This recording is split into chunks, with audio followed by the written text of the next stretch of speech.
Hai teman-teman semuanya, hari ini aku akan menjelaskan sedikit materi mengenai potensi sumber daya alam.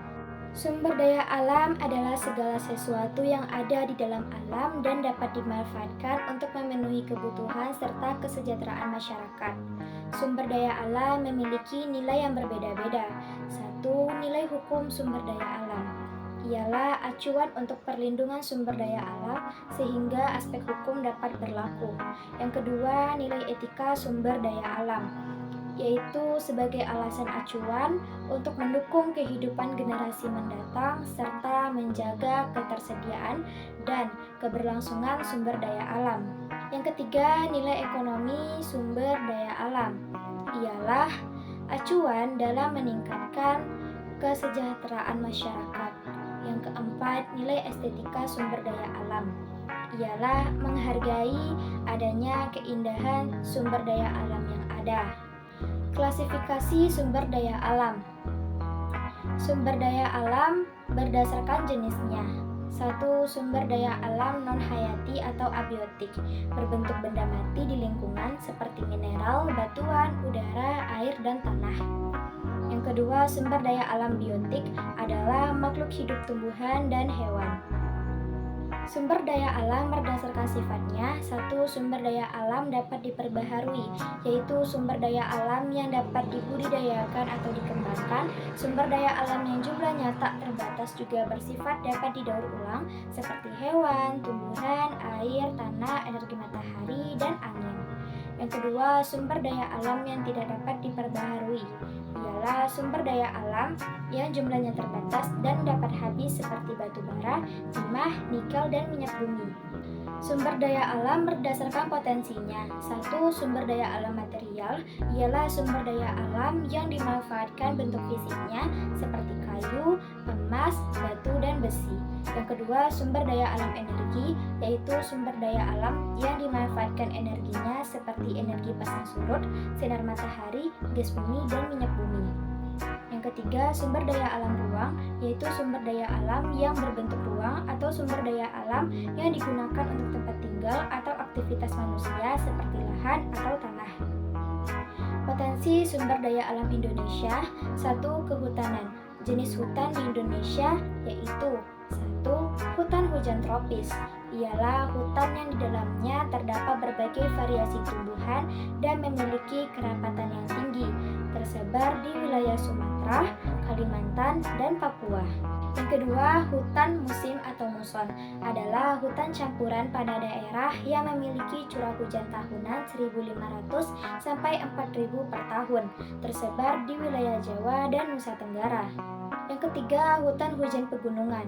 Hutan ini memiliki kerapatan yang tinggi, contohnya pinus. Jenis hutan ini terdiri dari 3 bagian subzona, yaitu submontana, montana, dan subalpin. Hutan ini ada di wilayah Sumatera, Sulawesi, Papua, dan Kalimantan. Yang keempat, hutan sabana ialah hutan dengan mayoritas tumbuhannya berupa semak belukar dan diselangi padang rumput dan tanaman berduri. Contohnya kaktus. Hutan ini ada di Flores dan Timor. Yang kelima, hutan rawa adalah hutan yang ditumbuhi pohon berakar lutut dengan tunas yang selalu terendam dan memiliki tanah aluvial yang tergenang air tawar. Contohnya pohon jelutung. Pohon ini ada di wilayah Kalimantan dan Sumatera. Yang keenam, hutan mangrove. Hutan ini terdapat di pantai berlumpur, sedikit berpasir dan tenang. Contohnya pohon bakau, tersebar di pantai Sumatera dan Papua. Yang ketujuh, hutan gambut. Hutan ini tumbuh di tumpukan bahan organik dan keberlangsungannya tergantung pada hujan.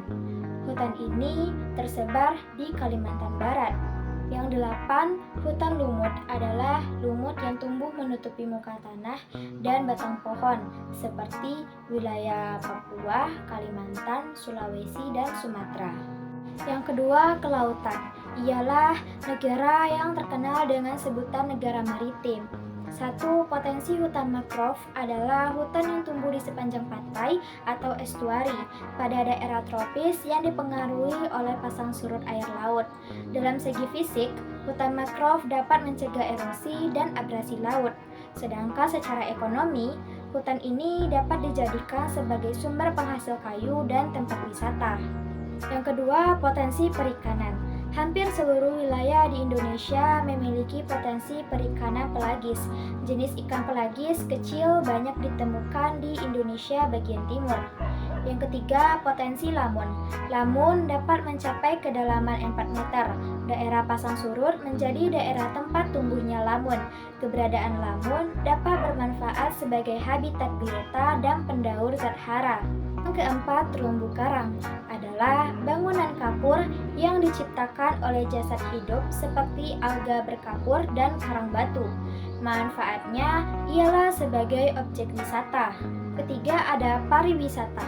Potensi pariwisata Indonesia. Satu, wisata alam. Wisata ini dapat menimbulkan kecintaan terhadap alam. Contohnya, wisata petualangan. Yang kedua, wisata budaya. Tujuannya untuk memperkaya dan perluasan sudut pandang hidup manusia tentang budaya. Contoh, wisata sejarah. Ketiga, wisata buatan seperti wisata olahraga, taman hiburan, dan pameran karya. Tambang. Pertambangan adalah kegiatan pengambilan endapan bahan galian berharga dan bernilai ekonomis dari dalam bahan kulit bumi.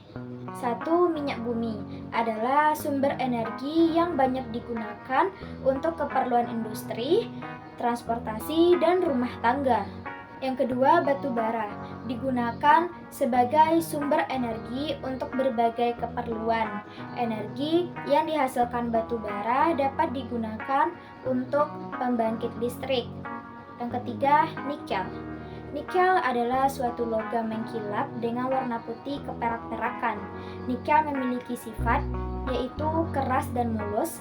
Bila terkena udara tidak mengalami perubahan, tahan terhadap oksidasi, dan pada suhu ekstrim masih bisa mempertahankan sifat aslinya.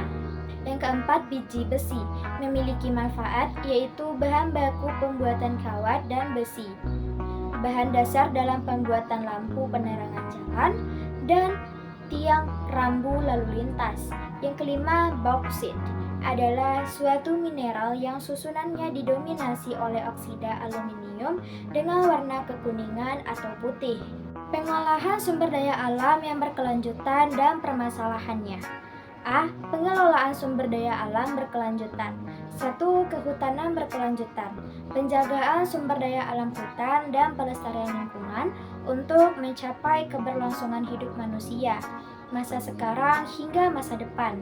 Kedua, pertanian berkelanjutan, yaitu peningkatan kualitas manusia.